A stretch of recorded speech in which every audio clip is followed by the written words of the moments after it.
আবারও ঢাকা কলেজের ছাত্রাবাসে হিন্দুরা যেখানে থাকে সেখানে গিয়ে তাদের রুমে অর্থাৎ মূর্তি ভাঙচুর এবং তাদের যে আমাদের যে সনাতনী যে ভগবানের যে চিত্রপট রয়েছে সেগুলোকে ভাঙছে। আসলে এটা ঢাকা কলেজে ছাত্রাবাসের অবস্থা। এখন কথা হচ্ছে যে এই বিষয়গুলো অনেকেই কিন্তু গুজব বলে ছিটিয়ে বা গুজব বলে এটাকে ধামাচাপা দেওয়ার একটা ব্যবস্থা করতেছে বা চালাচ্ছে। কিন্তু আসলে এগুলো কি গুজব? একটা মানুষ যদি লাইভে যায়, লাইভ তো কখনো গুজব হয় না। আপনি একটা ভিডিও মেকিং করলেন, সেখানে সাউন্ড ইফেক্ট দিলেন, অভিনয় করলেন, অনেক কিছু করলেন, সেটা ঠিক আছে, মানা যায়। কিন্তু যখন কেউ একজন লাইভে যাচ্ছে, লাইভে যাওয়ার পর আপনাকে এই বিষয়গুলো দেখাচ্ছে, তদারকি করে দেখাচ্ছে, তারপরে যদি আপনি বলেন এটা গুজব, তাহলে কিভাবে হবে? আপনি যদি জানতে চান যে আসলে এটা কি গুজব কি না, তাহলে কি করবেন?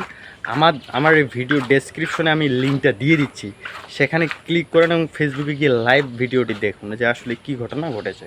এখন বলতে পারেন যে হচ্ছে তাদের মধ্যেই বা আপনারাই হচ্ছে এই কাজটা করেছেন। আসলে আমরা কেন করতে যাব? প্রত্যেক ধর্মের তারা তাদের সৃষ্টিকর্তাকে ভয় পায় এবং তাকে অনেক সম্মান করে। তো সেক্ষেত্রে তাদেরকেই ভাঙবে, এটা কখনোই মেনে নেওয়া যায় না।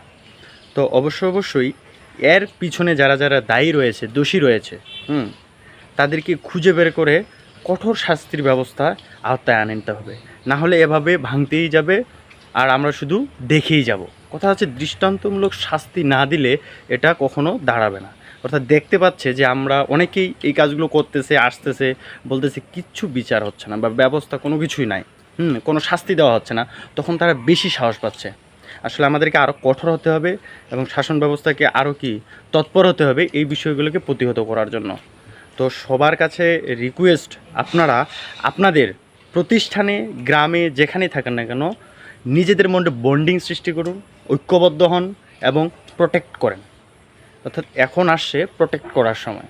এখন বসে থেকে একে অপরের সাথে মনোমালিন্য এগুলো নিয়ে থাকলে হবে না। এখন সবাইকে কাঁধে কাঁধ মিলিয়ে চলতে হবে। বর্তমানে পরিস্থিতিটা এমন হয়ে গেছে। আর প্রশাসনের কাছে বা আমাদের দেশের যে প্রধান রয়েছে তার কাছে আমাদের আকুল আবেদন, আপনি এই বিষয়গুলোর সুষ্ঠু বিচার করুন। তাড়াতাড়ি যারা এই কাজগুলোর সাথে জড়িত রয়েছে তাদেরকে তাড়াতাড়ি আইনের ব্যবস্থায় নিয়ে আসুন। না হলে কিন্তু এই বিষয়টা একটা ভয়াবহ আকার ধারণ করবে। অর্থাৎ আপনি বলতেছেন যে সংখ্যালঘুদের নিরাপত্তার ব্যবস্থা করা হবে। আসলে কতটুকু নিরাপত্তার ব্যবস্থা হয়েছে এটা এখনও আমাদের অজানা। কারণ আপনি বলার পরেও কেন তারপরেও এইভাবে আক্রমণ করা হবে? কেন এইভাবে আমাদের উপাসনালয়গুলোতে হামলা করা হবে? কেন হিন্দু ছাত্রাবাসে গিয়ে তাদের রুমে ভাঙচুর করা হবে? কেন?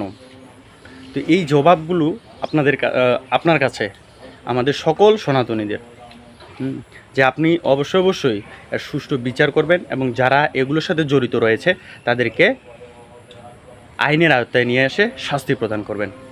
হরে কৃষ্ণ।